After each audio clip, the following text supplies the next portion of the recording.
ରାମ ନାରାୟଣ ରାମ। ଯେଉଁମାନେ ଭଗବାନ ହୋଇଛନ୍ତି ସେମାନେ ପ୍ରାୟ ଅଧିକାଂଶ ପାଠ କରିଛନ୍ତି। ସମସ୍ତେ ଭାବନ୍ତି ଯେ ସେମାନେ ରୋଇ ଓ ଚିଖି ଭଗବାନଙ୍କ ପକ୍ଷକୁ ଆଗକୁ ବଢ଼ିଛନ୍ତି।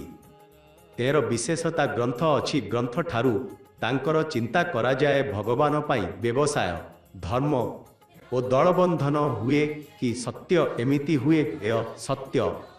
ତେଣୁ ସେଇ ହେବା ଉଚିତ ଯାହା କେହି ଜଣାଇ ପାରିବେ ନାହିଁ।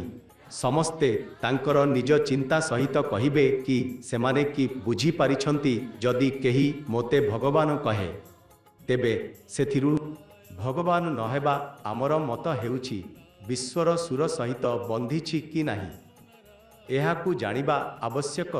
ଯେତେବେଳେ ଶିଶୁ ରୁଅଛି ତେବେ ସେଉଥିରେ ସମସ୍ତେ ଦୌଡ଼ି ଆସିବେ କ'ଣ ହେଲା ଜାଣିନାହିଁ, କିନ୍ତୁ ସେଇ କଥାରେ କିଛି ଅନୁଭୂତି ଥାଏ ଯାହାରେ ସମସ୍ତେ ପରିଶାନ୍ତ ହେଉଛନ୍ତି।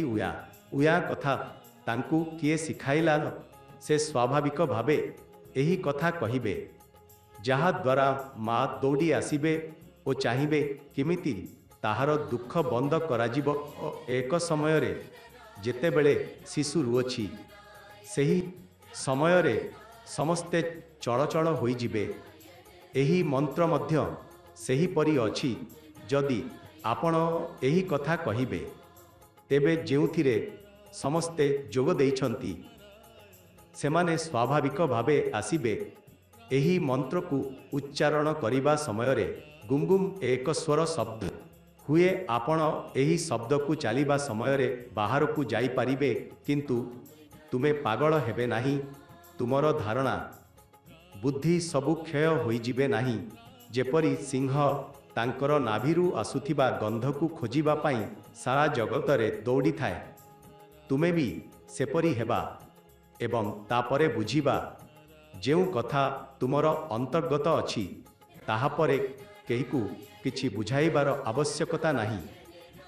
ଗମ୍ଭୀର ଭାବେ ବସି ତୁମର ଗଭୀରତାରେ ଡୁବି ଯିବା, ଏହାପରେ ସମାଧି, ନିର୍ବିକଳ୍ପ ସମସ୍ତ ସ୍ଥିତିଗୁଡ଼ିକ ଆସିଥାନ୍ତି।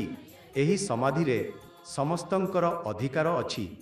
ଯେତେବେଳେ ତୁମେ ଏହି ସ୍ଥିତିକୁ ପହଞ୍ଚିବେ ତେବେ ତୁମେ ଅନୁଭବ କରିବେ ଯେ ତୁମେ ଆଜି ବସିଥିଲେ ଓ ବର୍ତ୍ତମାନ ଉଠିଯିବେ। ସମୟ ଦେଖିବେ ତେବେ ଜାଣିବେ ଯେ 6 ଘଣ୍ଟା ସେହି ସ୍ଥିତିରେ ବସିଥିଲେ। କେଉଁଠି ଥିଲେ, କ'ଣ ଜାଣିଥିଲେ? ପ୍ରଶ୍ନ କଲେ ତୁମେ କହିବେ କିଛି ନୁହେଁ, କିଛି ବୁଝିପାଇ ନାହିଁ, କିଛି ଜାଣିବା ନାହିଁ। କିନ୍ତୁ ଆନନ୍ଦରେ ଥିଲେ, ଆନନ୍ଦରେ ବିଭୋର ଥିଲେ। ସେଠା ପହଞ୍ଚିଲେ ପରେ ପଛକୁ ଫେରିବାର ଇଚ୍ଛା ନାହିଁ। ଏହି ସ୍ଥାନ ଧୂଳି ଓ ଗଞ୍ଜାଳିରେ ପୂର୍ଣ୍ଣ ଲାଗେ। ତେ ଆନନ୍ଦ ଅଛି ତୁ ସବୁ କିଛି ଖାଲି ଅଛି। ଆନନ୍ଦର କୌଣସି କାରଣ ନାହିଁ। କେବଳ ଆନନ୍ଦ କିଛି ମିଳେନି, କିନ୍ତୁ ଆନନ୍ଦ ମିଳୁଛି।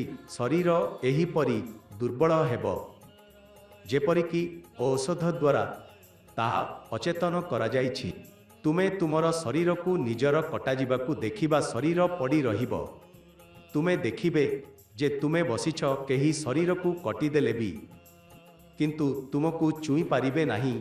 ମୁଁ କିଷାନ ଭଳି ବୀଜ ବିକିରଣ କରୁଛି। ଯଦି ଧାନ କିମ୍ବା ଗହୂର ବୀଜ ଏକେକରେ ଲଗାଯାଇଥାଏ ତେବେ ଦେଶର ସମସ୍ତ ଲୋକଙ୍କୁ ଖାଇବା ପାଇଁ ଚାଉଳ ମିଳିବେ ନାହିଁ। ଏହି ଲାଗି କିଷାନ ଭିଜିଥିବା ମାଟିରେ ବୀଜ ବିକିରି ଦେଇଥାଏ ଓ ବସି ତମ୍ବାକୁ ପିଇଥାଏ। କିଛି ଦିନ ମଧ୍ୟରେ ଦେଖାଯାଇଥାଏ ଯେ ସାରା ଜଗତ ପୃଥିବୀ ଶାକ ଓ ଉଦ୍ଭିଦ ନିକାଶି ଚାଲିଛି।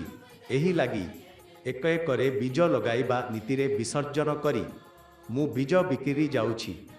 ଦେଖିବେ ଯେ ସାରା ଜଗତ ଶାକପତ୍ରରେ ତାଳି ଚାଲିଛି।